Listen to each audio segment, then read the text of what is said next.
Hi all welcome to football arena. Football ലോകം ഒരിക്കലും പ്രതീക്ഷിക്കാത്ത ഒരു റിസൾട്ടാണ് ഇന്നലത്തെ ഫിഫ ക്ലബ്ബ് വേൾഡ് കപ്പിൻ്റെ ഫൈനലിൽ ലഭിച്ചിട്ടുള്ളത്. PSG എതിരില്ലാത്ത 3 ഗോളുകൾക്ക് ചെൽസി തകർത്ത് വിടുകയായിരുന്നു. എല്ലാവരും പ്രതീക്ഷിച്ചത് PSG ഒരു അനായാസ വിജയം നേടും, അങ്ങനെ ഈ ഒരു കിരീടം സ്വന്തമാക്കും എന്നൊക്കെയായിരുന്നു. പക്ഷേ ആ കണക്ക് കൂട്ടലുകളെയെല്ലാം തെറ്റിക്കാൻ എൻസോ മരസ്കയുടെ ചെൽസിക്ക് കഴിഞ്ഞു എന്നുള്ളതാണ്. ആദ്യ പകുതിയിൽ തന്നെ എണ്ണം പറഞ്ഞ 3 ഗോളുകൾ നേടിക്കൊണ്ട് ചെൽസി കിരീടം അങ്ങ് സ്വന്തമാക്കുകയായിരുന്നു. അവർക്ക് വേണ്ടി തിളങ്ങിയത് മറ്റാരുമല്ല, കോൾ പാൽമറാണ്.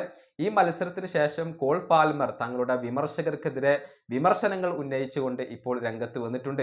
എല്ലാവരും ഞങ്ങളെ സംശയിച്ചു, ആർക്കും ഞങ്ങളെ വിശ്വാസം ഉണ്ടായിരുന്നില്ല, എന്തൊക്കെയാണ് ഞങ്ങളെക്കുറിച്ച് പറഞ്ഞത്, എന്നിട്ട് ഇപ്പോൾ എന്തുണ്ടായി, ഞങ്ങളൊരു സ്പെഷ്യൽ ക്ലബ്ബാണ്, ഞങ്ങളുടെ പരിശീലകൻ അത്തരത്തിലുള്ള ഒരു ടീമിനെയാണ് ഉണ്ടാക്കിയെടുക്കുന്നത് എന്നൊക്കെയാണ് കോൾ പാൽമർ ഇപ്പോൾ പറഞ്ഞിട്ടുള്ളത്. അദ്ദേഹത്തിൻ്റെ വാക്കുകൾ ഇങ്ങനെയാണ്: ആളുകൾ ഞങ്ങളെ സംശയിച്ചു, അവർ ഒരിക്കലും ഞങ്ങളിൽ വിശ്വസിച്ചിരുന്നില്ല. ഈ സീസണിൽ ഉടനീളം ഞങ്ങളെക്കുറിച്ച് മോശം കാര്യങ്ങളെക്കുറിച്ചാണ് അവർ സംസാരിച്ചത്. പക്ഷെ ഞാനൊരു കാര്യം പറയട്ടെ, എൻസോ മരസ്ക ഈ ഫുട്ബോൾ ക്ലബിനകത്ത് വളരെയധികം സ്പെഷ്യലായ ഒന്നാണ് ഇപ്പോൾ ഉണ്ടാക്കിക്കൊണ്ടിരിക്കുന്നത്. ഇതാണ് കോൾ പാൽമർ ഇപ്പോൾ പറഞ്ഞിട്ടുള്ളത്. ഫൈനലിൽ ചെൽസി നേടിയ 3 ഗോളുകളിലും നമുക്ക് കോൾ പാൽമറെ കാണാൻ കഴിയും. 2 ഗോളുകൾ അദ്ദേഹം നേടി, ഒരു അസിസ്റ്റും അദ്ദേഹം സ്വന്തമാക്കി എന്നുള്ളതാണ്.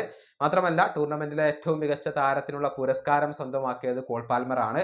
ഫൈനലിലെ മാൻ ഓഫ് ദി മാച്ച് സ്വന്തമാക്കിയത് കോൾ പാൽമറാണ്. അങ്ങനെ കോൾ പാൽമറെ സംബന്ധിച്ചിടത്തോളം ഒരു കിടിലൻ ടൂർണമെന്റ് തന്നെയായിരുന്നു ഈ ഫിഫ ക്ലബ്ബ് വേൾഡ് കപ്പ്.